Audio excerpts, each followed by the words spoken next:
Good evening everyone and welcome to this new nighttime journey. Settle comfortably under your blankets. Relax your shoulders, close your eyes if you like. Tonight, we will to delve together into a fascinating story, that of a detective with a modest appearance but a sharp mind.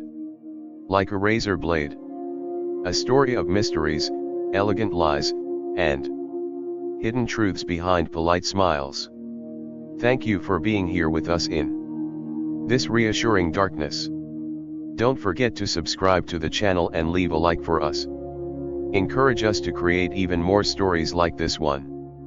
Now, take a deep breath and let yourself carried away by words. Night fell on Los Angeles with a particular gentleness that evening. The sky shifted from deep blue to dark purple as the first stars began to pierce the veil. Twilight.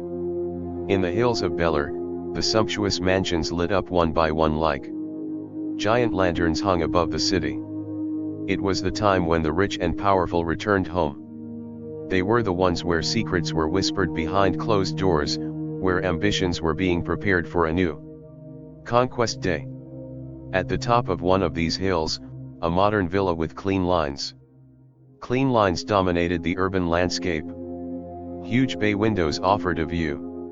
A panoramic view of the ocean of light stretching to the horizon. Inside, everything exuded luxury. Discreet and tasteful. Contemporary artworks adorned the pristine white walls. Designer furniture with forms that were both simple and sophisticated furnished the vast open spaces. The marble floor. The Italian light reflected off the recessed spotlights in the ceiling, creating an atmosphere that was both warm and elegant. It was the home of Richard Caldwell, a renowned architect whose creations had transformed the landscape of several American cities. At 18, Caldwell was at the peak of his career. Her tanned face, framed by carefully styled, silver gray hair, appeared regularly in architecture and design magazines. Her blue eyes were piercing and calculating. They were used to sizing people up in a few seconds.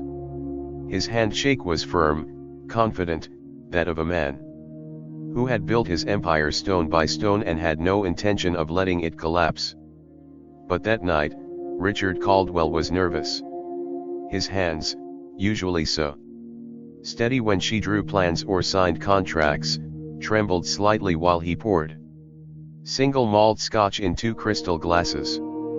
He stood in his living room facing the bay window overlooking the city which swayed below. Behind him, seated in a white leather armchair, was his partner and longtime friend, Thomas Brennan. Thomas was Richard's physical opposite. Where Richard was tall and slender, Thomas was shorter and stockier.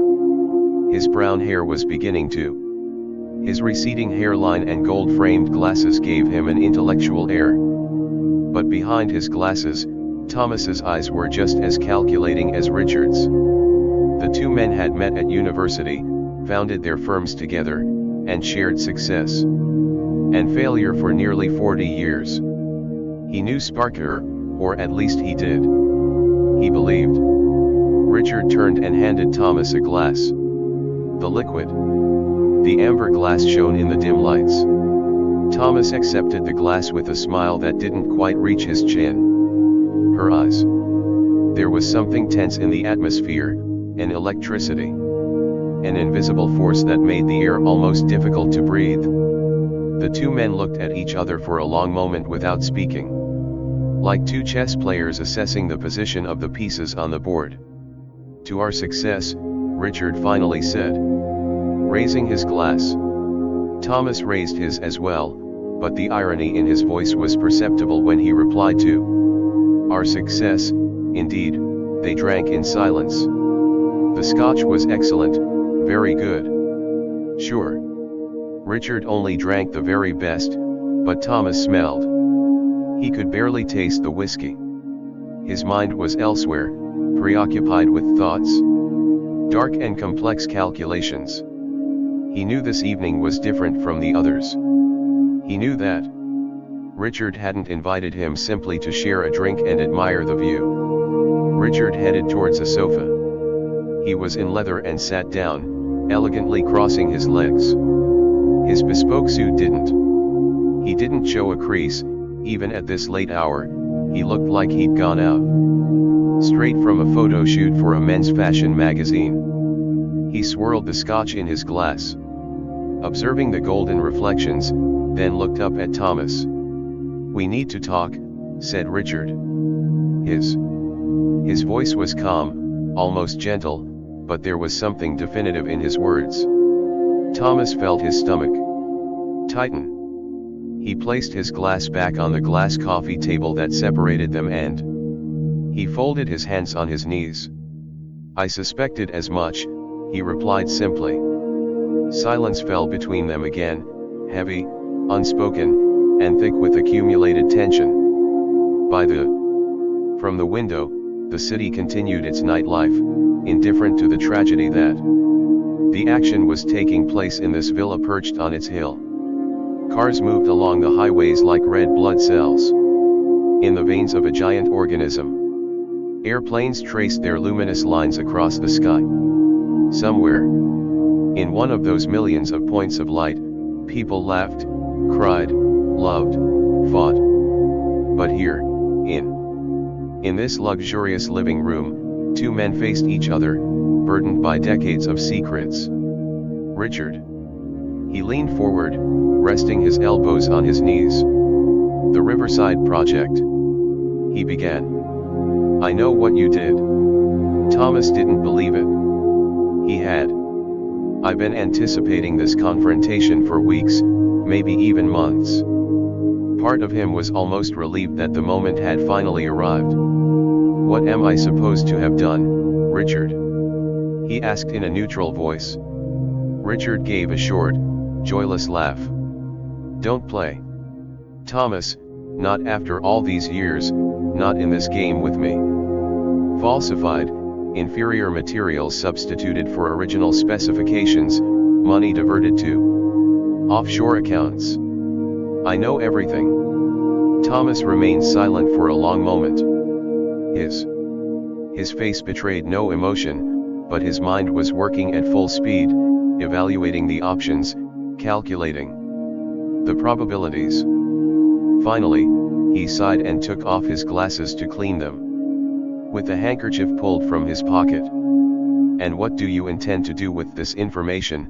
he asked without looking at Richard. "What I have to do," Richard replied. "I'm going to the authorities tomorrow morning.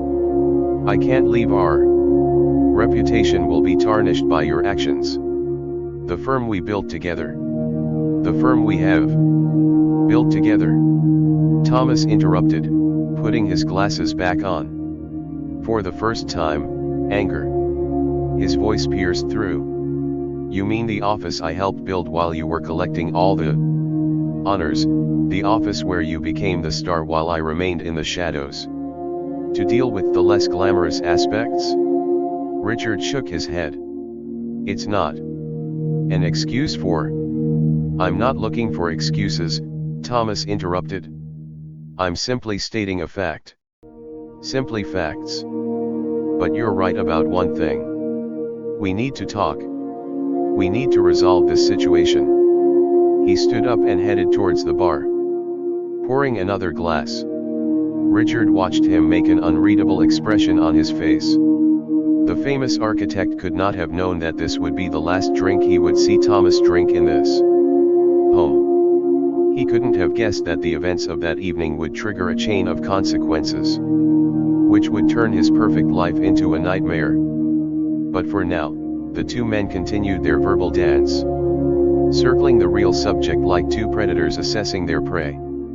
Night was deepening outside. The stars shone brighter.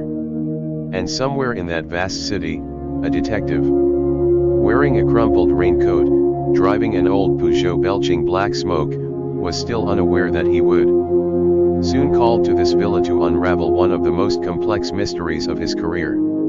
The minutes passed, marked by the discreet ticking of a designer wall clock. Thomas had gone back to his seat. With his new glass in hand, Richard stood up and was now pacing the living room, his Italian shoes making a muffled sound on the marble. The tension between them was almost palpable, an invisible presence that seemed to be sucking the oxygen out of the room. "Listen," Richard finally said, stopping in front of the window. "Perhaps we can find a solution. If you pay back the money, if you agree to retire quietly, if I agree to disappear, you mean?" Thomas interrupted him with a bitter smile, "To erase me so that your image remains immaculate." Richard turned away. To confront him. "To keep our image spotless, it's still our firm, Thomas, at least for the moment." The two men's eyes locked. In that gaze, 40 years. Friendship and partnership clashed with betrayal, ambition, and bitterness. It was a moment of pure confrontation, the kind of moment where the masks they fall away, and true natures are revealed. And you, dear listeners, you're probably wondering how this confrontation will end. What will happen in this? A luxurious villa where two former friends have become adversaries. Stay with for us, because this is only the beginning of this tortoise story, the mystery only just begins. Begin, and I promise you that every word that follows will bring you closer to the truth, however surprising it may be. Don't forget to leave a like if you enjoyed this story. It helps us a lot. The conversation between Richard and Thomas's conversation continued for another hour. Their voices rose and descended, shifting from cold anger to supplications, then falling back into a heavy silence. Richard tried to negotiate, to find common ground. Thomas resisted. He argued, justified his actions. Each defended his position with the stubbornness of someone who knows they have too much to lose to give in. Finally, around midnight, Thomas stood up and announced that he was leaving. "I'll think about your proposal," he said, buttoning his jacket. "But don't expect me to agree to become the scapegoat for this situation." Richard did not escort him to the door. He remained in the living room, finishing his glass in small sips, lost in thought. He heard the front door closed, then the sound of Thomas's car engine starting up and driving away into the night. Silence fell once more over the villa, an almost supernatural silence after the attention of the past few hours. Richard poured himself a last drink and went back to the bay windows. The city below seemed more distant now, as if she belonged to another world. He felt exhausted, drained by this confrontation, but at the same time, he felt a certain satisfaction. He had made a difficult but necessary decision. Tomorrow, he would go to see the authorities. He would explain Thomas's shady dealings. Yes, that would cause a stir. Yes, that would be harmful. Temporarily damaged the firm's reputation. But in the long run, it was the only honorable voice. He drank his scotch slowly, savoring each sip. It was a 25-year-old Macallan, one of the best whiskies in the world. Richard had always had a pronounced taste for refined things. Scotch, wine, art, architecture. He had built his life around beauty and excellence. And now he had to protect that legacy. When he finished his drink, he placed it on the bar and headed towards the stairs leading to the upper floor. His room was at the end of a long corridor, a spacious suite with a private terrace overlooking the ocean. He was climbing the stairs, one hand on the stainless steel railing, when a wave of dizziness suddenly seized him. Richard stopped, gripping the railing more tightly. His heart was pounding. An irregular ache in his chest, a dull pain radiating into his left arm. He tried to resume He breathed, but the air seemed to refuse to enter his lungs. Sweat beaded on his forehead. The corridor. The world in front of him began to undulate, the walls to draw closer. "No," he murmured. "Not now. He tried to take another step, but his legs wouldn't obey him anymore. His knees. They stole away beneath him. He collapsed on the steps, sliding down. His body was becoming heavier and heavier, more and more inert. The last thing he saw before his eyes closed. It was the white ceiling of his entrance hall with its recessed spotlights that shone like distant stars and indifferent. Silence fell once more in the villa. Richard Caldwell, architect. A famous, powerful, and admired man lay motionless at the foot of his staircase. Design. His heart had stopped beating. His last breath had escaped from her lips. In her right hand, clenched by the spasm of agony, lay. A few wires were torn from the railing as it fell. The night continued to pass peacefully outside. The city slept, or at least pretended to sleep. In the hills, the other villas remained lit, their occupants living there. Their own drama, their own secret. No one yet knew that Richard Caldwell was dead. No one imagined that this seemingly natural death was in reality the result of a meticulously prepared plan. It wasn't until the following morning, when the cleaning lady arrived for her shift, that things unfolded. It was only as usual that the body was discovered. Maria Gonzalez, a woman in her 50s who worked for Richard for 10 years, she cried out when she saw her employer lying at the foot of the stairs. She dropped. She grabbed her bag and coat and rushed towards him, even though she already knew, from his pallor and stillness, that he was too late. Her trembling hands found her cell phone and dialed 911. Her voice, usually so composed, she was broken by sobs when she explained the situation to the operator. "He's dead," she repeated in Spanish and then in English. "Mr. Caldwell is dead.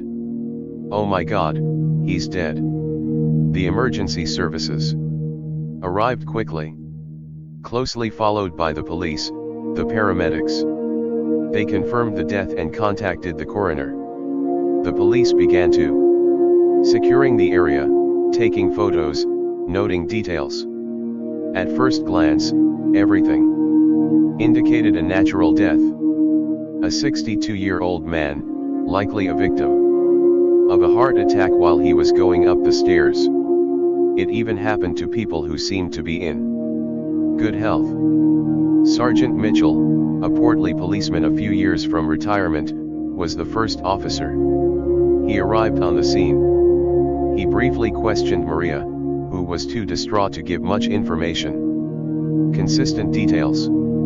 He examined the scene, noting that the front door was closed. He checked the lock, noting that there were no signs of forced entry, no trace of a struggle. He noticed the empty glass on the bar. Two others came into the living room. Someone had clearly visited Caldwell the day before. "Call the family," Mitchell told his partner, a young officer named Rodriguez, "and see if someone from the coronary office can come quickly. I want things done properly." Rodriguez shook his head and went out to make his calls. Mitchell remained in the lobby, observing Richard Caldwell's body. Something was bothering him, though he couldn't say exactly what. Perhaps it was his old man instinct. A policeman who told him that things weren't quite what they seemed, or perhaps it was that. Simply the sadness of seeing such an accomplished man die alone at the foot of his luxurious staircase. It was almost noon when a beat-up car belching thick black smoke pulled up in front of the villa. Sergeant Mitchell, who was getting some fresh air on the terrace, frowned at the sight of this vehicle, which was completely out of place. In this up district, a man got out, wearing a crumpled beige raincoat that had seen better days. His brown suit was just as wrinkled, and his tie was badly knotted.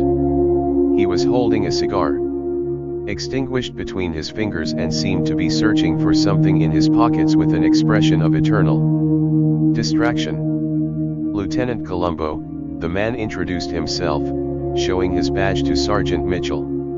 "I was called in. to take a look at this case. Mitchell looked at the badge, then the man, then the car, smoking with a mixture of perplexity and skepticism. He had heard of Columbo.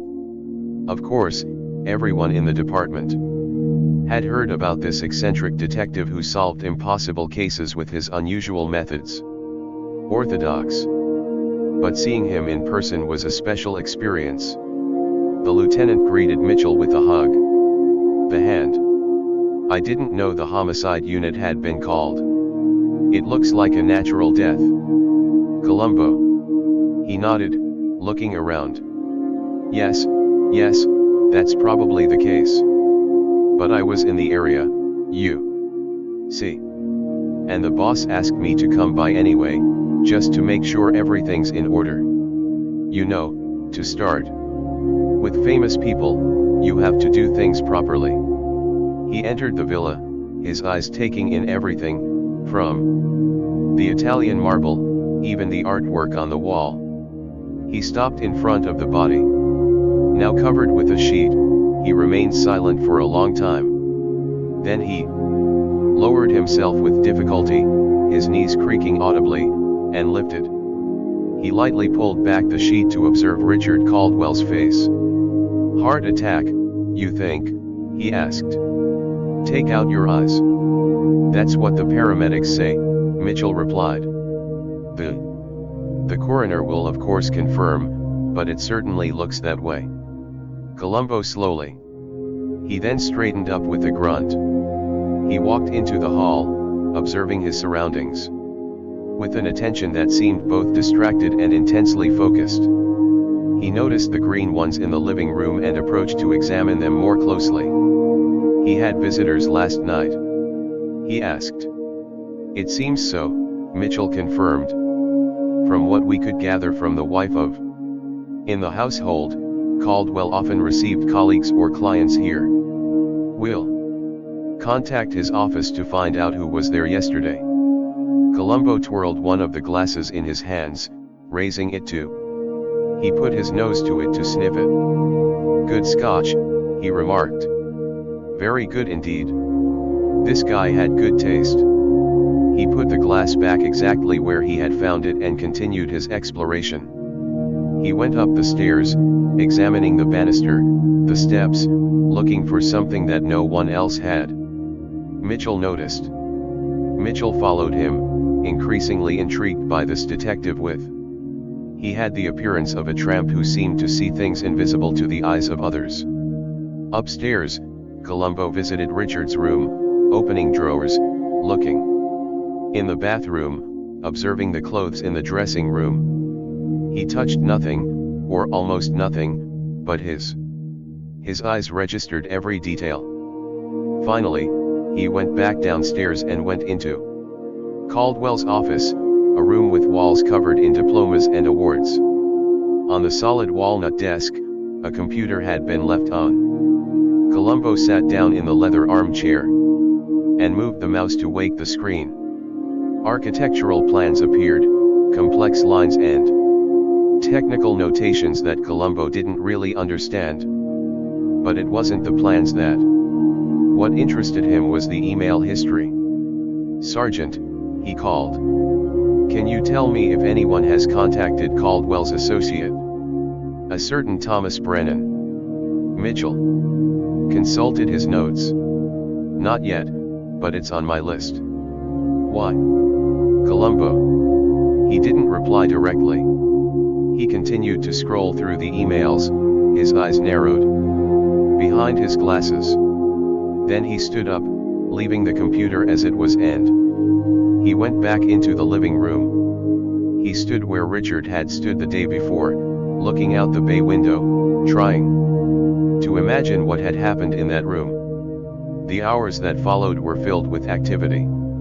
The coroner arrived and examined the body before it was transported to the morgue. Police technicians, scientists came to take fingerprints and samples. Sergeant Mitchell finished his report. Preliminary and Columbo, he remained in the villa, observing, reflecting. His cigar still unlit in his hand. But something troubled the lieutenant. Something about the scene was too perfect, too clean. He couldn't. He could put his finger on it again, but his instinct told him that this death wasn't as natural as it seemed. Looked like it. And Columbo's instinct was rarely wrong. You wonder what? That Columbo discovered, didn't he? What tiny detail caught his attention in that city? Seemingly no mystery. Keep listening, because the lieutenant is on the... He was about to begin his investigation, and as always, nothing is ever what it seems. The story becomes more complicated and... I promise you won't see the truth coming. Remember to subscribe so you don't miss any of our stories. Nocturnal. The next morning, Columbo presented himself at the architect's office. Caldwell and Brennan. The offices occupied 2 floors of a modern downtown building with windows overlooking the financial heart of Los Angeles. The receptionist, a young woman with her short hair and impeccable makeup, she looked up from her computer when Columbo entered. Worn shoes made a soft clatter on the polished marble floor. "Good morning, madam," said Columbo, searching for his card in his pocket. "I'm Lieutenant Columbo with the Los Angeles Police Department. I need to speak to Mr. Thomas Brennan." The receptionist had clearly already heard about Richard Caldwell's death. The reds in her sad expression confirmed it. "Mr. Brennan is in his office," she said softly. "I'll let him know you're arriving. Second floor, office at the end of the hall." Columbo thanked her and he headed towards the elevators. As he went up, he observed the framed photographs on the walls of the buildings. Spectacular, elegant bridges, innovative public spaces, the work of a life, or rather 2 lives intimately linked by ambition and talent, but perhaps also through darker secrets. Thomas Brennan was waiting for him at the door of his office. He looked exhausted, his eyes ringed behind his gold-framed glasses. He was wearing impeccably dressed in a black suit, as if he had already dressed for the funeral. He shook Columbo's hand with a firm but brief grip. "Lieutenant," he said, inviting him in. "Please, sit down. I assume you're here about Richard." Thomas's office was more subdued than Richard's, but just as impressive. Shelves filled with books on architecture, coastlines of the building, technical manual. A large work surface covered with drawings and models, a window offering a view of the city stretching as far as the eye could see. Columbo sat down in an armchair. Facing Thomas's desk, he took out his small notepad and pencil. "My condolences, Mr. Brennan," he said. "Sincerely. I know that you and Mr. Caldwell have been partners for a long time." "40 years, replied Thomas, her voice slightly trembling. "We met at university. We built everything together." He paused, taking off his glasses to wipe his eyes. "Excuse me. It's still very fresh." "I understand," said Columbo. "Take your time, I must. Just asking you a few routine questions for the report, you know." Thomas nodded and handed his glasses. "Of course, what do you want to know?" Columbo leafed through his notebook, as if he were looking for something. "Well, first of all, when did you last see Mr. Caldwell?" "The night before last," Thomas replied without hesitation. "He had invited me to his place to discuss a new project. We had a drink, talked about what to do, then I left around midnight." "And how was he? I mean, did he seem sick, tired?" "Thomas." He thought for a moment. "Now that you mention it, he seemed a little tense. Stressed, maybe, but Richard was always a little stressed. It was his nature. He took everything to heart." "Columbo." She scribbled something in her notebook. "And what exactly did you talk about, if you don't mind me asking?" "Oh, mainly from a large project we're working on. A residential complex near the river. The Riverside project. Richard had some concerns about the timeline and budget. The Riverside project, Columbo repeated, noting the name. It's a big project. Our biggest one right now, Thomas confirmed. $300 million, that's crucial for the future of the firm. Columbo shook his head, continuing to scribble. Then he looked up towards Thomas, with that innocent expression that always hid something deeper. Tell me, sir Brennan, did Mr. Caldwell have any enemies? Someone who held a grudge against him? Thomas seemed surprised by the question. Enemies? No, not that I know of. Richard was respected in the industry. Of course, you can't please everyone, but I don't know anyone who would have wanted him to. Badly. And financially, was the firm doing well? Very well, replied Thomas, perhaps a little too quickly. We are one of the most prosperous West Coast. Columbo acquired, but there was something in his posture, in the way he looked at Thomas, which suggested he wasn't entirely convinced. He stood up, putting away his notebook and pencil. Well, thank you for your time, Mr. Brennan, he said. I won't bother you any longer. Just one last thing, if you please allow me. Of course, said Thomas, also rising. Columbo walked over.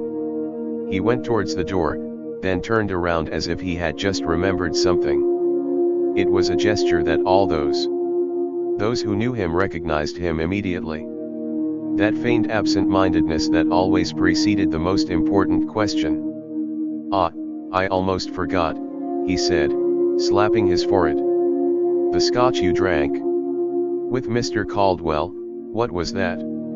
Thomas blinked, clearly disconcerted by the question. Scotch?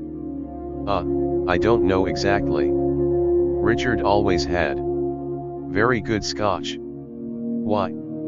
Oh, just out of curiosity, replied Columbo with a smile. My wife always tells me I should know more about fine spirits, but I'm more of a beer, me.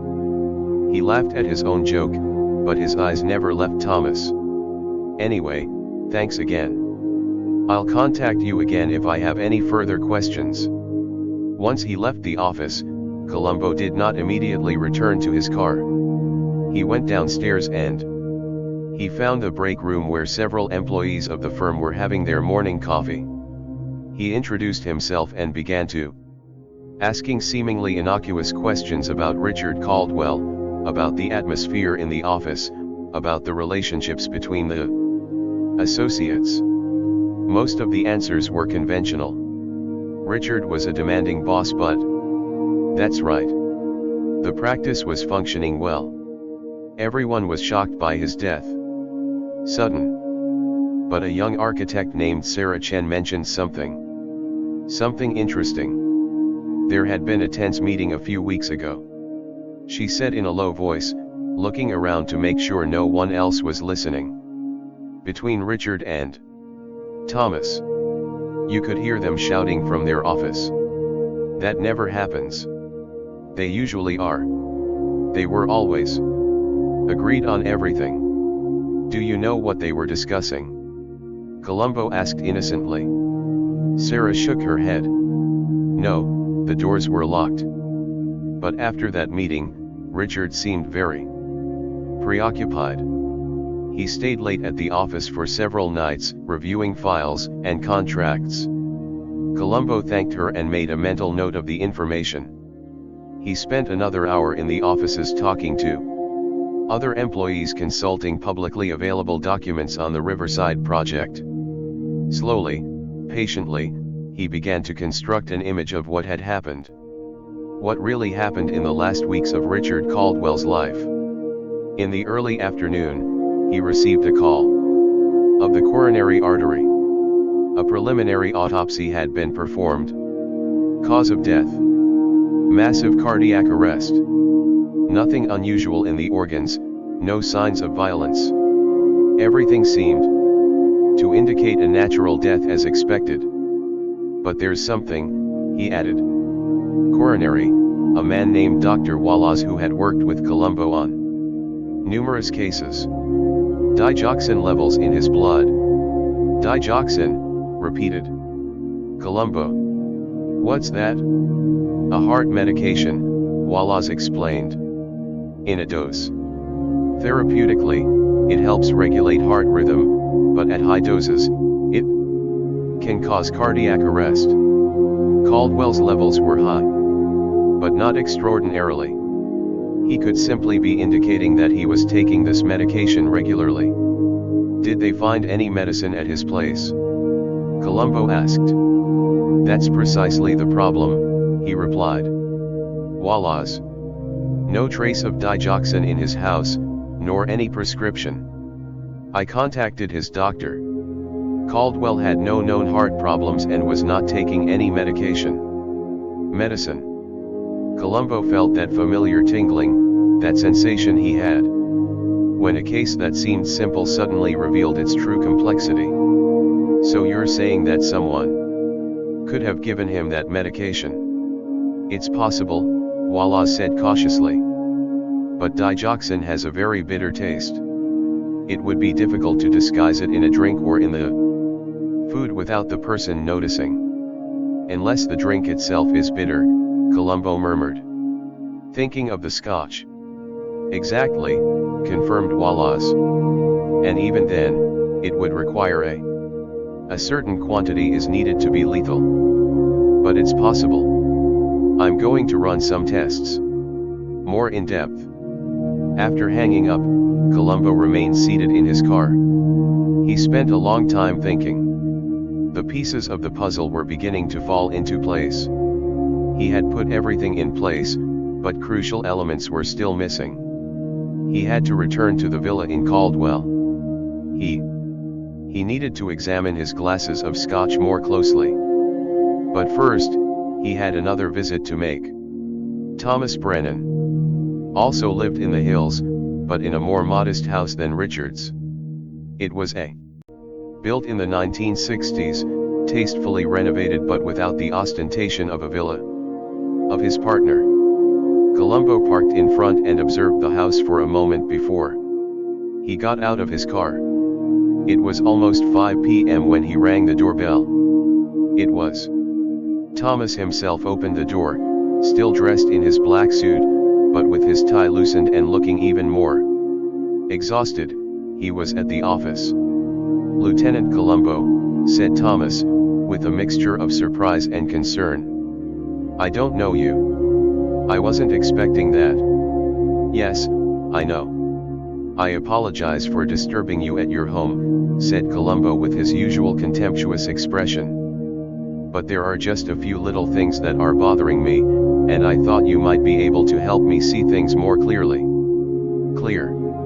Thomas hesitated for a moment, then stepped aside to let him in. Good.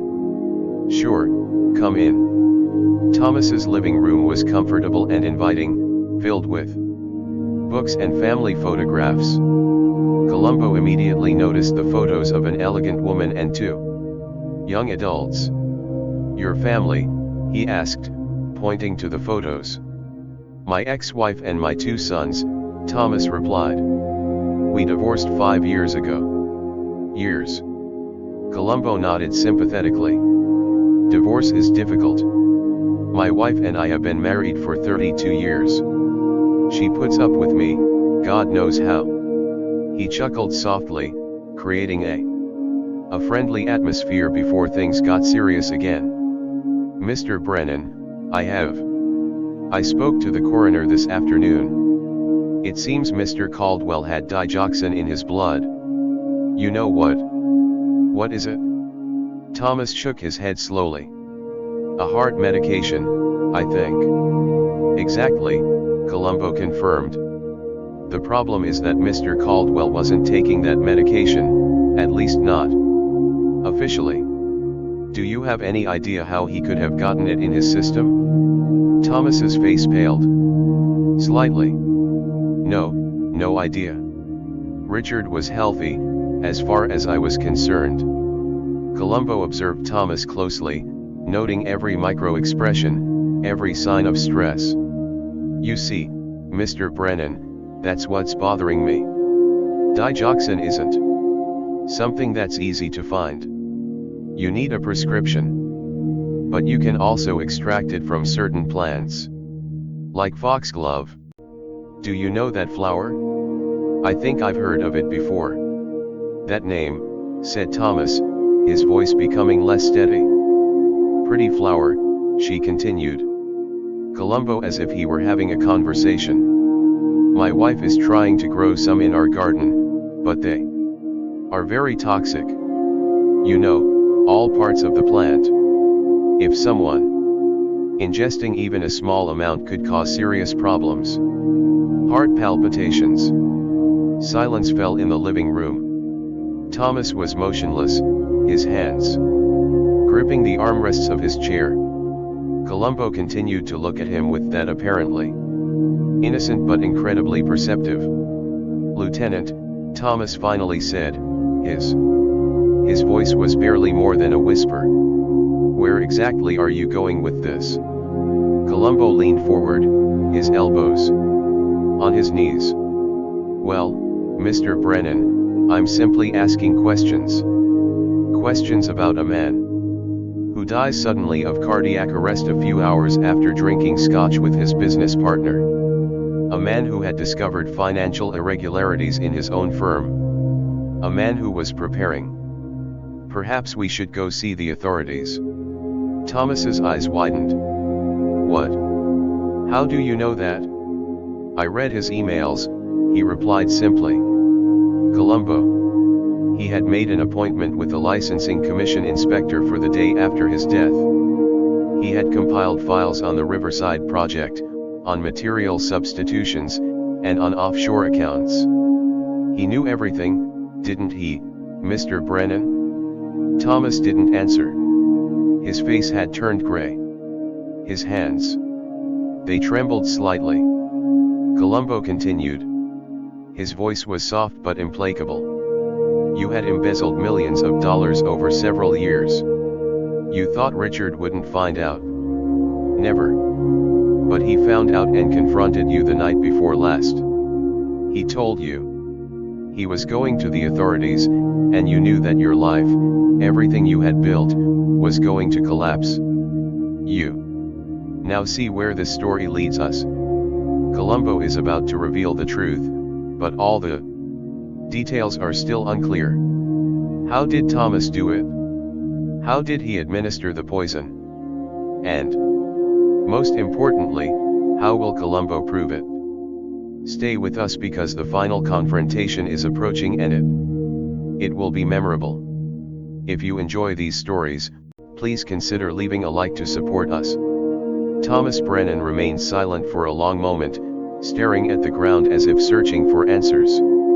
Then, slowly, he raised his eyes to Columbo. There was something new in his gaze, a sort of resignation mixed with a strange kind of relief. You can't prove anything, he said finally, his voice firmer than one might have expected.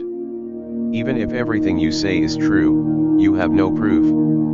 Columbo settled back in his armchair, took his unlit cigarette out of his pocket and rolled it between his fingers. You're right, he admitted. For now, I only have suppositions. But you see, Mr. Brennan, what bothers me is the details. The little details that don't quite add up. He got up and began to walk around the living room, hands in his pockets, looking thoughtful. For example, you said that you had been drinking scotch with Mr. Caldwell, very good scotch. But when I examined the glasses in his villa and noticed something interesting. There were 3 glasses. Used, not 2. Thomas blinked. 3. Yes, 3, Columbo confirmed, 2 in the living room on the coffee table and 1 on the bar. Now I was thinking, why 3 drinks? There were only 2 of you, weren't there? Maybe. Richard used one earlier in the evening, Thomas suggested, but his voice lacked conviction. It's possible, Columbo agreed. It's entirely possible. But you see, when I examined these glasses more closely, I noticed that 2 of them had the same fingerprints. Yours, no doubt. As if you had used 2 different glasses. Thomas's face began to pale again. Columbo continued relentlessly.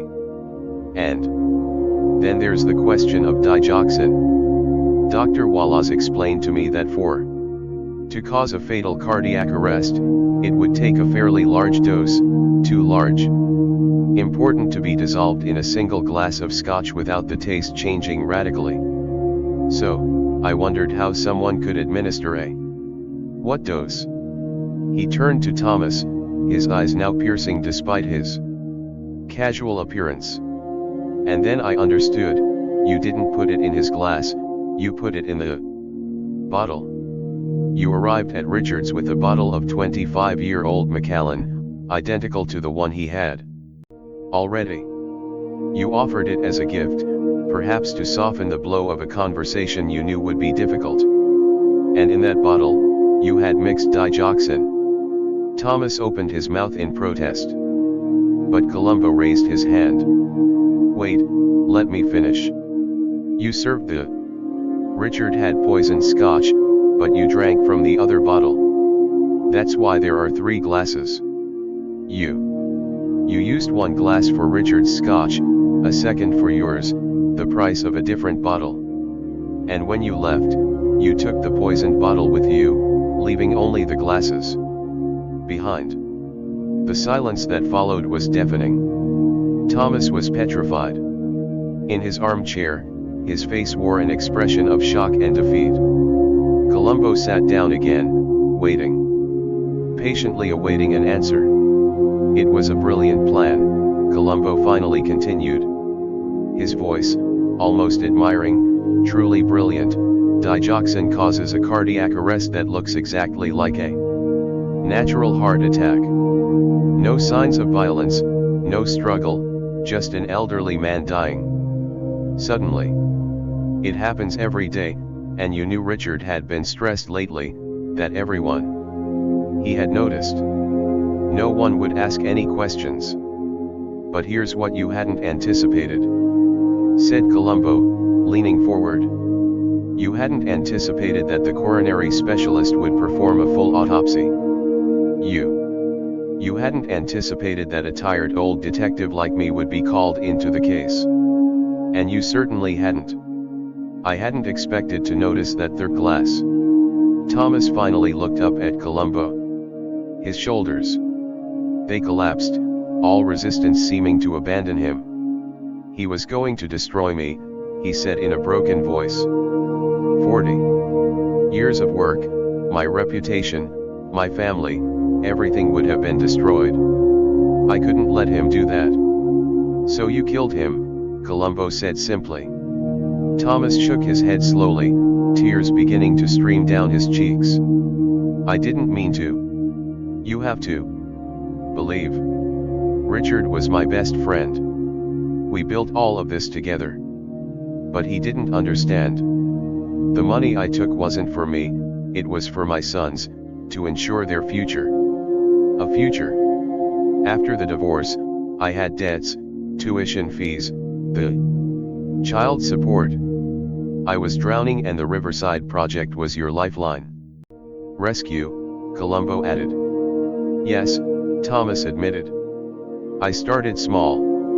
Just a few adjustments to the materials, a few cost savings here and there, but it turned into something bigger. I knew it was wrong, but I told myself I'd pay it all back someday, that he wouldn't notice. But Richard did. Thomas wiped away his tears with the back of his hand. He was meticulous, too meticulous. He found there were inconsistencies in the accounts. He started asking questions, and then a few weeks ago, He confronted me. He told me he was going to the authorities, that our friendship changed nothing, that it was a matter of principle. He had a laugh at sea, principles. Richard and his damned principles. He had everything. Fame, recognition, money. He didn't understand what it was all about. To struggle, to always feel in his shadow. Columbo listened without interrupting, letting Thomas vent his frustration. Back. It was something he had learned over the years. Sometimes, the people simply needed to tell their story, to justify their actions, even the most terrible ones. I thought of digoxin because my father was taking it, Thomas continued. I knew how it worked, what it could do. I still had boxes of his medication after his death. It took me 3 days to extract enough substance and dissolve it in the bottle of scotch. I've tested the taste several times with the Macallan, which is so rich and peaty, one could hardly smell anything. And then you went to Richard's? Columbo said softly. Yes. Thomas murmured. I brought the bottle. I told him it was to celebrate our partnership, to show him that I was ready to make amends. He believed me. Richard always wanted to believe in the goodness of people, even when he was disappointing him. He stopped speaking, the weight of his words seeming to crush him. I poured the drinks. I gave him the one with the poisoned scotch. We spoke. I tried one last time to convince him not to go to the authorities, but he was unyielding. So I stayed until he finished his drink. I told him. Even served a second one. And then you left, Columbo added. You knew he had ingested enough digoxin to cause his heart to stop within hours. You went home and waited. Thomas, his head, eyes closed. I didn't sleep a wink last night. I just stood there staring at the ceiling, wondering if I could still call for help, if I could still stop what I had set in motion. But I didn't. I stayed home like a coward. Waiting for. My phone rang to tell me of his death, and silence fell again in the living room. Outside, the sun was beginning to sink towards the horizon, casting long shadows across the windows. Columbo stood up slowly, taking his handcuffs out of his pocket. Thomas Brennan, he said in an official voice, but not devoid of compassion. I am arresting you for the murder of Richard Caldwell. You have the right to remain silent. Anything you say can be used against you in a court of law. Thomas did not resist when Columbo handcuffed him. He stood up obediently, his shoulders hunched, his face ravaged by tears and remorse. As he left the house, he paused for a moment to look at last time, his living room, his books, the photos of his sons. It was the end of an era. Life, the end of a dream that had turned into a nightmare. In the police car that took him away. At the police station, Thomas remained silent. Lost in his thoughts, Columbo. He was driving, occasionally glancing in the rearview mirror. He felt no triumph, no particular satisfaction at having solved the case. Just a profound sadness. Faced with the mess, this story had become. Two brilliant men, two friends of long ago, destroyed by greed and pride. At the police station, Thomas was formally charged and placed in detention. The technicians obtained a warrant to search his house, where they found the poisoned bottle of Macallan carefully hidden in his garage. Tests would later confirm that it contained dangerous levels of digoxin. They also found financial documents detailing the misappropriation of funds on the Riverside project. Sufficient evidence to support not only the accusation of murder, but also fraud and embezzlement. The trial will last several months. Later attracted considerable media attention. The story of a respected architect murdering his a longtime partner in covering up financial misconduct was the kind of drama that newspapers they adored it. The testimonies were devastating for Thomas. The physical evidence combined with his confession left no doubt about his guilt. Columbo testified, calmly explaining and methodically how he had solved the case. He spoke of the 3 glasses, the digoxin, the bottle of scotch tape. He presented his deductions with a simplicity that masked the brilliance of his reasoning. The jury, after only 3 hours of deliberation, a guilty verdict was reached on all counts of the accusation. Thomas Brennan was sentenced to life imprisonment without the possibility of parole. Parole before 25. For a man his age, that meant essentially that he would die in prison. When the verdict was pronounced, he showed no emotion. He remained simply sitting, hands clasped on the table, accepting his fate with a resignation that seemed almost like a relief. But our story doesn't really end there. There are still some consequences, repercussions that go beyond the verdict and the sentence. And it is these consequences that let's talk now as the lights go out on this tragedy and life goes on for those who remain. Stay with us to discover the epilogue to this tragedy. And remember to subscribe to our channel if the story touches you. The months following the trial were difficult for all those who had been affected by it. The Caldwell-Brennan affair. The private architecture firm of its 2 founders had to face a crisis. Existential. Customers began withdrawing their contracts, worried about the association with such a scandal. The Riverside project was publicized and suspended indefinitely while authorities investigated the material substitutions and embezzlement. Sarah Chen, the young architect who had mentioned to Columbo, after the argument between Richard and Thomas, took the lead of a group of employees determined to save the firm. They changed the company name, restructured the organization, and launched a campaign of transparency and integrity to restore their reputation. It was a long and difficult battle, but slowly, the cabinet began to regain its credibility. Maria Gonzalez, the cleaning woman who had discovered Richard's body, quit her job. She couldn't take it anymore. She entered the villa without seeing Richard lying at the foot of the stairs.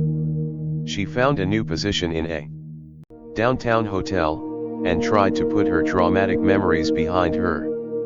But sometimes, at night, she woke with a start, thinking she heard the sound of her own cries that morning. The sons of Thomas Brennan, Marcus and David, had to cope not only with the actual loss of their father but also with the shame associated with these crimes. Marcus, the eldest, was a lawyer in San Francisco. He resigned from his office to prevent his presence from being a nuisance to his colleagues. David, the younger, was still an architecture student. He changed his specialization, unable to continue in a field so intimately linked to his family's tragedy. They visited their father in prison at first. Once a month, they made the trip to the state penitentiary, sat in the cold, impersonal visiting room and tried to maintain some semblance of a relationship with this man who now seemed like a stranger. Thomas always asked them how they were, if they needed anything. Something. He never spoke about Richard, never about what he had done. It was as if that night had never existed in their conversation. But with time, the visits. They hoped. Marcus had a son, a little boy whom he decided not to take him to see his grandfather in prison. David finished his studies and moved to New York, where no one knew his last name. The bonds loosened, weakened, until all that remained was the occasional phone call. Short, awkward conversations that led nowhere. For Thomas, the years in prison passed with relentless slowness. He worked at the He worked in the prison library, shelving books and helping other inmates with their studies. He read a lot, mainly novels and biographies. He avoided anything related to architecture, anything that might remind him of the life he had lost. Sometimes, late into the night, lying on his bunk in his cramped cell, he thought of Richard.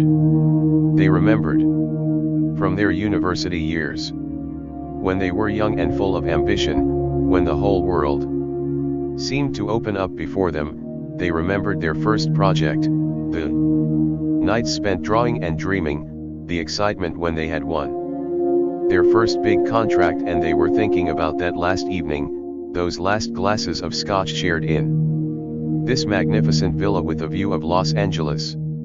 He remembered the taste of the whiskey, of the warmth that descended into his throat. He remembered Richard's face, of his piercing blue eyes, his firm voice when he said he had to do what was right. What is it that? Is it fair? Thomas wondered in the darkness of his cell. Is it fair that 40 years of friendship and partnership could be destroyed by a mistake, by a decision made in a moment of despair? Just let him spend the rest of his life locked away, deprived of everything that gave meaning to his existence. But he knew the answer. He had always known it, even in those moments of denial, trying to convince himself that he had done what was needed. It wasn't right. None of it was right. He had taken the life of a man, a friend, to protect his own secrets. He had chosen cowardice over courage, murder over accepting the consequences of these acts. And now he was paying the price. Every day in that prison was a expiation, penance for what he had done. But no amount of time or suffering could ever erase this crime, could never bring back Richard Caldwell. As for Columbo, the Caldwell case was just one among many in his long career. He continued to solve murders, unraveling complex mysteries with his unorthodox methods.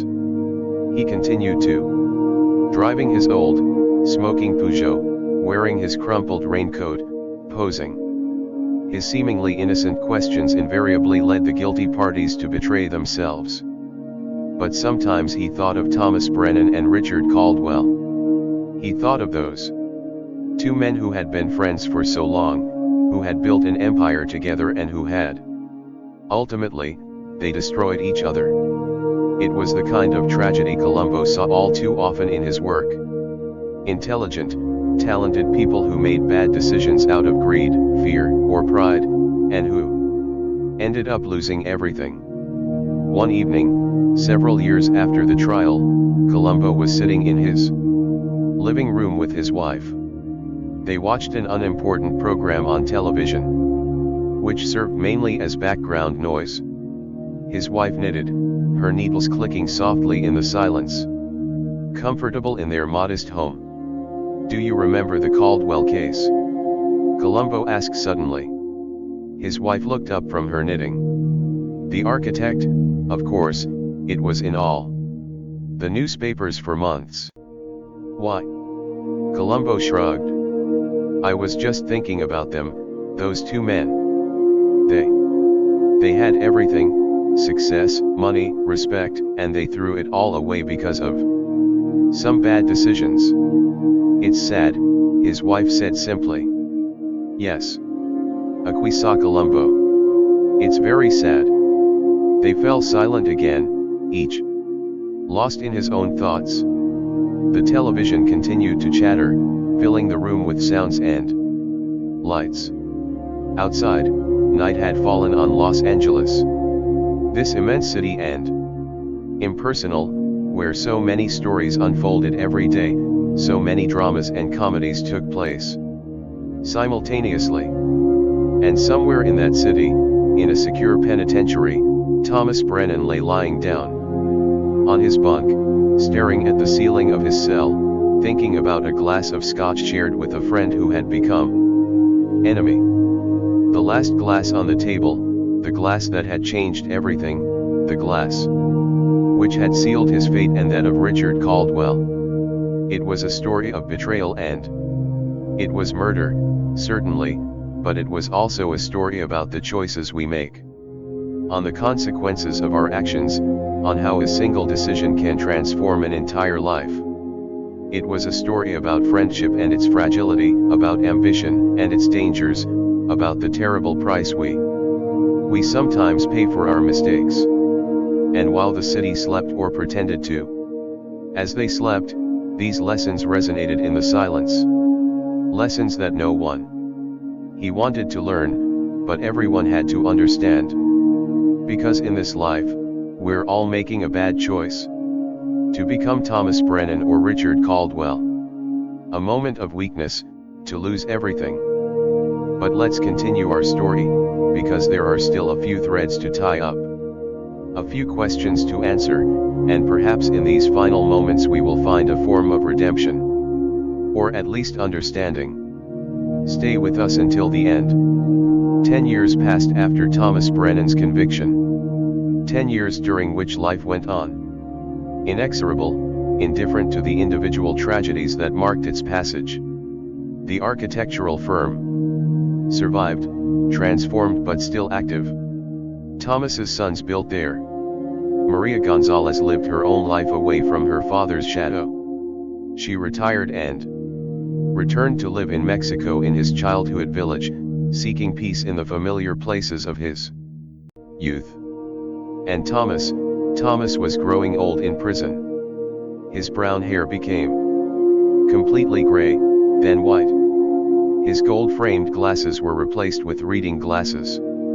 Cheap supplies provided by the prison administration. His shoulders slumped further. His back became painful from sleeping on mattresses that were too thin. But his mind remained sharp, honed by years of reading and reflection. He had found a certain peace in his prison routine. Working in the library gave him a purpose. The other inmates respected him for his calm and intelligent. He had become a sort of unofficial advisor, helping the younger ones with their legal problems, writing letters for those who could not read or write well. But despite this apparent acceptance of his fate, Thomas still carried the weight of his guilt. Every night, before falling asleep, he thought about Richard. He imagined how things might have been different if. But he had made other choices. If only he had had the courage to accept the consequences of his embezzlement rather than commit the irreparable. One day, at the beginning of his 11th year of detention, Thomas received an unexpected visit. It wasn't Marcus or David, who hadn't visited him for several years. It was Sarah Chen, the architect who had taken the helm of the restructured firm. Sarah. She had changed since the last time Thomas had seen her at the trial where she had testified against him. She was now approaching 40, with graying hair and black hair. Her face showed the marks.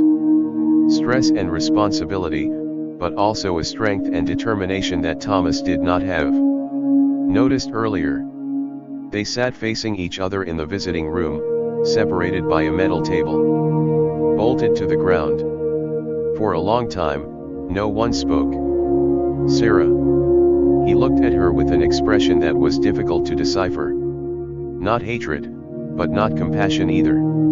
Something between both, something more complex. Why did you come? Thomas finally asked, his voice. After hours of silence, Sarah took a deep breath. I don't know exactly, she admitted. Perhaps out of curiosity, perhaps because I need to understand. After all this time, I still can't. To understand how you could have done this. Thomas looked down at his hands. Those hands that once had designed magnificent buildings, signed multi-million-dollar contracts, and poured poison into a bottle of Scotch tape. I can't give you a sensible answer, he said. Gently. I've tried to understand it myself all these years. Everything that I can say that I was desperate. I was afraid, and in my fear and despair, I made the decision. The most cowardly and terrible thing in my life. But Richard was your friend. Sarah insisted, your best friend. How could you? Her voice broke. Thomas saw tears in her eyes and realized that Sarah, too, had greatly admired Richard. Perhaps even had she loved him in a certain way, like one loves a mentor, a guide. I know, Thomas murmured. I know, and that's what haunts me the most. Not prison. Not the loss of my freedom or my career, but the fact that I betrayed the man who trusted me the most in the world. Nothing will ever fix that, nothing. Sarah wiped away her tears with the back of her hand. The office continues, she said after a moment. We changed the name, restructured the organization. We fought to restore our reputation. But your shadow and Richard still loom over us. I'm sorry, said Thomas, knowing how inadequate those words were. I'm so sorry for everything my actions have caused. Your apologies change nothing, he replied. Sarah, with sudden harshness. They won't bring Richard back. They won't erase the scandal that has. They nearly destroyed dozens of innocent careers. They won't repair broken relationships. Lives turned upside down. Thomas shook his head, accepting the brutal truth of his words. You have. That's right. My apologies are worthless, but I still want you to know that I regret it. Every day, every hour, regret became my constant companion. Sarah. She got up to leave, then sat back down. There was something else she wanted to say, something that seemed. I've been working on it since the beginning of the visit. Richard had started compiling files against you. She said slowly, proof of your embezzlement. But you know what I discovered when I took over the firm? He had also prepared a repayment plan, a way for you to pay the money back gradually. Discreetly, without completely destroying your reputation. He wanted to give you a chance to redeem your mistakes. Thomas felt his heart clench in his chest. What? He still loved you, Sarah continued, her voice trembling. Despite everything, he wanted to protect you. He was negotiating with the authorities to obtain limited immunity in exchange of your cooperation and the reimbursement of funds. He didn't mention it during your last meeting because he wanted to finalize the arrangement first. Sarah's words hit Thomas like punches. Throughout. During those years, he had believed that Richard was inflexible, that he was determined to destroy him. But in reality, even after discovering the betrayal, Richard was still searching for a way to save his friend. No, Thomas murmured. Tears began to flow freely down her face. No, no, no. If you had given him more time, Sarah said ruthlessly, if you hadn't. If he had been killed, he would have offered you a way out. You would have lost money. Perhaps a little prestige, but you would have kept your freedom, your sons, your life. Thomas buried his face in his hands, his body shaken by sobs he could no longer hold back. All these years, he had lived with the guilt of having killed his friend. But now he was discovering that this murder was even more senseless, even more. It was more tragic than he had imagined. He had killed the man who was trying to save him. Sarah stood up for good this. She watched Thomas cry and something in his expression softened slightly. Not forgiveness, not really, but perhaps a form of have pity on this broken man who will have to live with this knowledge for the rest of his days. I had to tell you this. I don't know exactly why, she said, heading for the exit. Maybe because you deserve to know the whole truth about what you destroyed. Or perhaps because Richard would have wanted you to. Just so you know. She stopped at the door and turned around one last time. "Goodbye, Thomas, I won't come back." And she left, leaving Thomas alone with the crushing weight of this revelation. He remained seated there for a long time after she left, unable to move, unable to think clearly. The guards eventually came to get him and take him back to his cell. That night, lying on his bunk, Thomas stared at the ceiling without seeing it. Really? His mind kept replaying that last evening with Richard over and over again. But now, he imagined a different version, a version where he would have listened to the end, where he would have trusted his friend instead of choosing poison, where they would have found a solution together as he had always done it.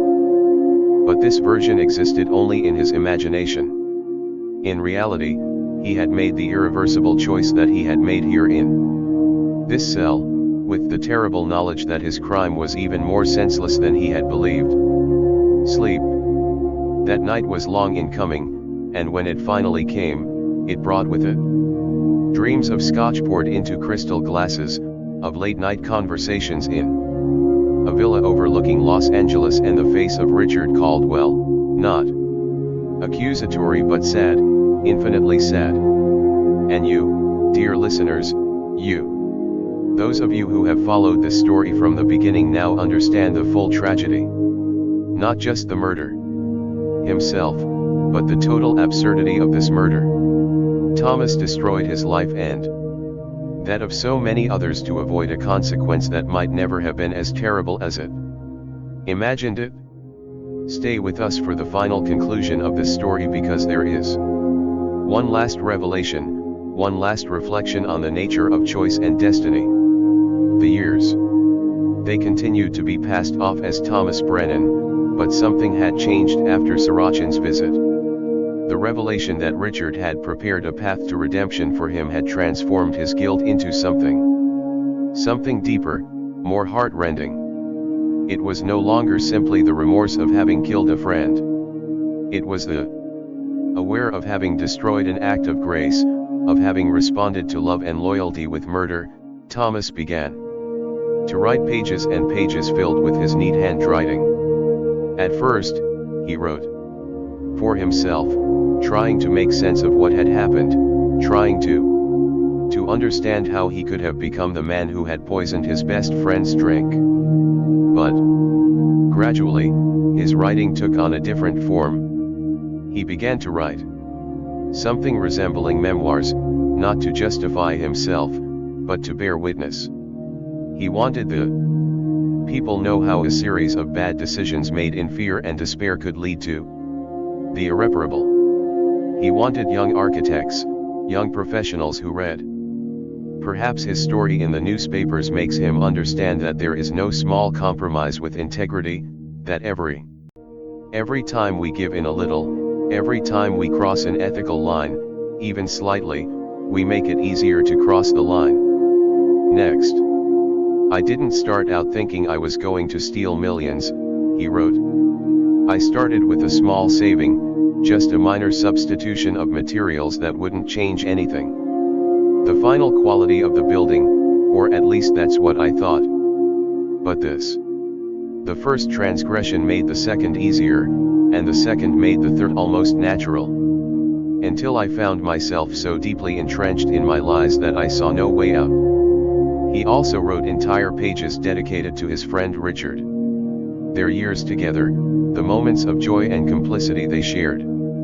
He described Richard not as the victim of a murder, but also a complete man, complex with his flaws and his virtues. A man who could be difficult and demanding, but who was also generous and loyal. Richard believed in excellence, Thomas wrote. Not only in architecture, but in all aspects of life. He believed that one should always aim for the best. Never settle for mediocrity. This constant quest was exhausting at times. Of perfection, but it was also inspiring. That's what allowed us to create buildings that will last long after we had all left. One day, Marcus, his eldest son, Contacted the prison. It had been over 5 years since they had spoken. Thomas.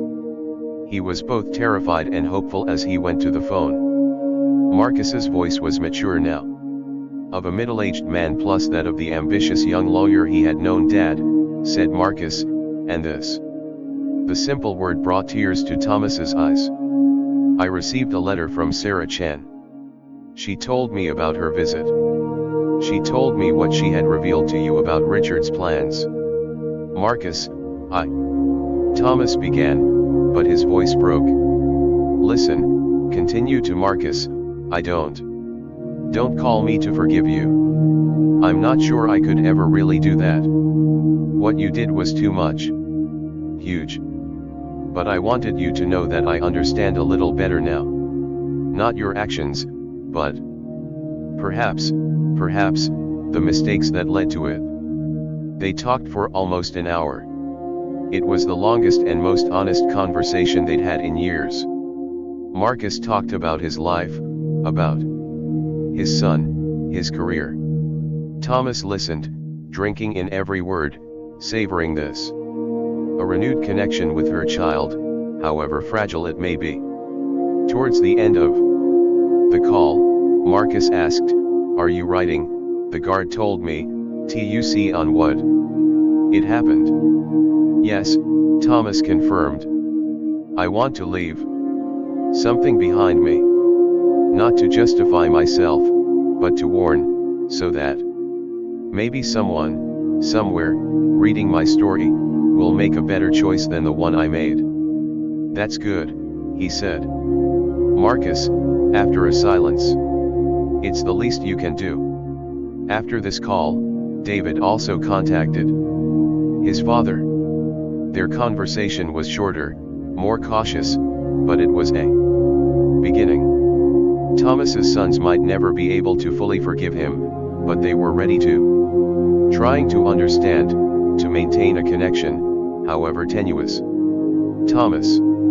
He continued to describe page after page, his manuscript growing, becoming a detailed account not only of his crime, but of his entire life. He wrote about his childhood, about his meeting with Richard, about the building of their office, on successes and challenges. He wrote about his divorce, about his financial difficulties, at the time he made that first fatal decision to embezzle funds, and he wrote about that last night, that evening in Richard's villa. When he arrived with the poisoned bottle of Macallan, he described every detail with precision. Painful, the weight of the bottle in her hands, the sound of the scotch being poured in the glasses, the taste of whiskey on his tongue, and Richard's gaze. This. A look that didn't know these hours would be quite the last. "I wish I could say I hesitated," he wrote, "that I almost changed my mind, but the truth is I was already too committed. I had prepared the poison. I had come with the intention of doing it, and when the moment came, I did it without really thinking. That's the most terrifying thing. How easy was it? Once that I had made the decision, the finished manuscript was over 300 pages long." Thomas reread it several times, correcting, adding details, making sure that every word was true. Then he told of a publisher specializing in prisoners' testimonies. The book was published 2 years later under the title The Last Glass, Memoirs of a Murder and Treason. The publication sparked controversy. Some accused him of trying to profit from his crime. Others saw his testimony as a document. Important insights into the psychology of white-collar criminals. The book sold moderately, finding an audience among the law, psychology, and criminology students. All profits from the book were donated to a foundation created in memory of Richard Caldwell, which offered scholarships for promising young architects from disadvantaged backgrounds. It was the only form of the reparation that Thomas could offer was woefully inadequate compared to the magnitude of his crime. But it was something. Columbo, now retired, read the book. He was sitting in his garden one summer afternoon, his wife gardening beside him, when he finished the last. He remained there for a long time, the book closed on his knees, contemplating the page. The flowers his wife had planted. "It's sad," he said finally. The woman raised her eyes from her roses. "Brennan's book." "Yes," Columbo said. "Everything falls apart. 2 brilliant lives destroyed." "Why?"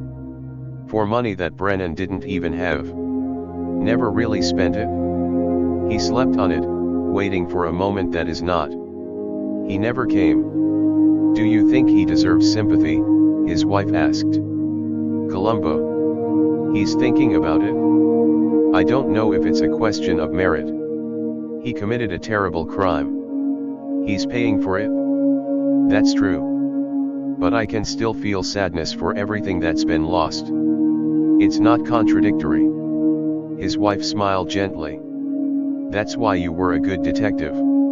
You could see people as whole human beings, not just as criminals or victims." Columbo He shrugged his shoulders modestly. "I was just doing my job." In his cell, Thomas was approaching his 78th birthday. His body was worn down by the years of detention, but his mind remained clear. He knew he would probably die in prison. He was not eligible for parole for another 10x years, and even then he was not certain that it would be granted to him. But strangely, he had found a form of peace. Not forgiveness, certainly not forgetting, but acceptance. Acceptance of what he had done, of the consequences of his actions, of the life he had chosen through his decisions. He was always thinking about Richard. Not a day went by without him thinking about his friend. But now, his thoughts were no longer solely tinged with guilt. They were also filled with gratitude for the years they had spent together, for all they had accomplished, for the friendship that had been real and profound, even if it had ended in the most tragic way. Sometimes, in his dreams, Thomas returned to that last evening at the villa. But in his dreams, things happened differently. In his dreams, he would put down the poisoned bottle and he told Richard the truth. He accepted his shame, accepted the consequences, and Richard, in his dreams, he held out his hand and said, "We'll get through this together, like we've always been through it all." His dreams were both comforting and torturous.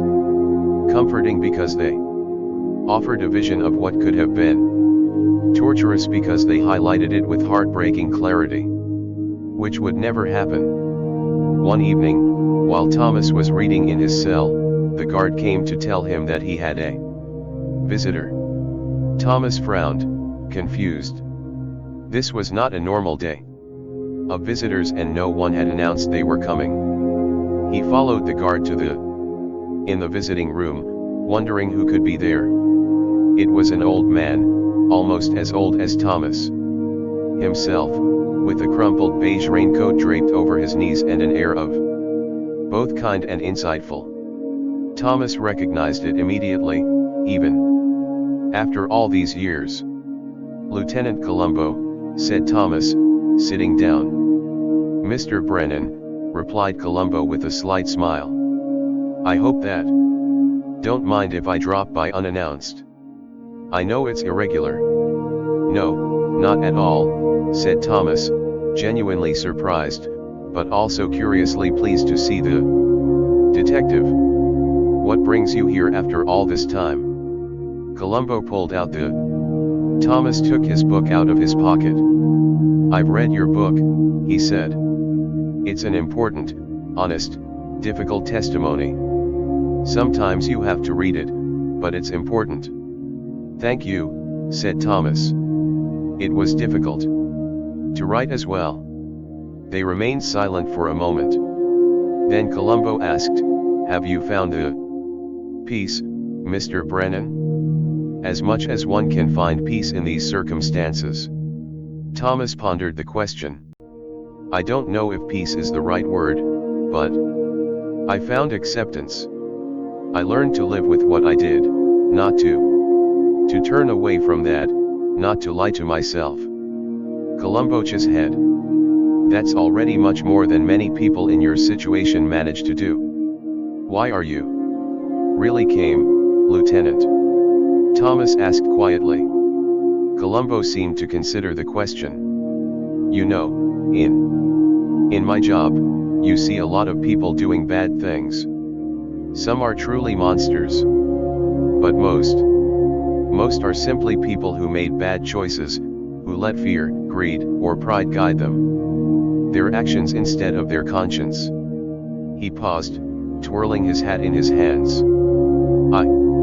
I suppose I wanted to know how you were going to see if you had become full of resentment or if you had found a way to live with your guilt. And what do you see? He asked. Thomas. Columbo looked him straight in the eyes. I see a man who has paid a terrible price for his mistakes, which he continues to pay every day, but he did not let his mistakes define him completely who he is. Is that generous of you? Said Thomas with a small, sad smile. No, replied. Columbo shook his head. That's just the truth as I see it. They talked a little more about this and that, about the changes in the city over the years, about the evolution of the architecture of Columbo's grandson who had just entered university. When was it time for Columbo to leave? He stood up and reached out to Thomas across the table. Take care. From you, Mr. Brennan, he said. You too, Lieutenant, replied Thomas. Thank you for coming. After Columbo left, Thomas returned to his cell. He lay down on his bunk and closed his eyes. He thought of Richard as he always did. But that evening, something was different. He felt a little lighter, as if Columbo's visit had brought a form of closure he hadn't realized he needed. He thought of the last glass on the table, that glass of poisoned scotch that had changed everything. And he realized that in a way, he was still drinking from that glass. Every day in prison was a sip of that poison, which he himself had prepared. But unlike Richard, he had time to digest this poison, to transform into something else. Not into complete redemption perhaps, but into understanding, into a lesson, into a warning to others. And as night fell on the penitentiary, Thomas Brennan closed his eyes and, for the first time in a very long time, found peaceful sleep. Not the forgetting of these crimes, but the peace of someone who had finally accepted full responsibility for these acts and who was trying, as much as possible, to do something constructive with the time he had left. That's it. Dear listeners, we are coming to the end of this long story. A story of betrayal and murder, certainly, but it is also a story about human nature, about our weaknesses and our capacity for redemption. The story of Thomas Brennan and Richard Caldwell remind us that our choices have consequences, that every decision that we take shape ourselves and shape the world around us. Thank you for being with us tonight, for listening to this story until the end.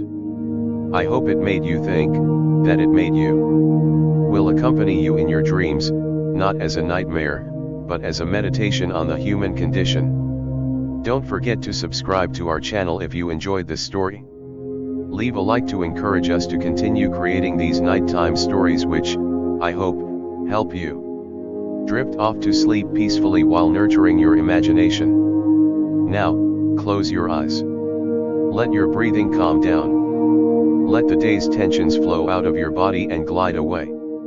Drifting gently off to sleep, knowing that tomorrow is a new day with new chances to make the right choices. Good night everyone. Sleep well and remember, every day is an opportunity to choose who we want to be. One sip at a time from the glass of our lives. Good night. Ah.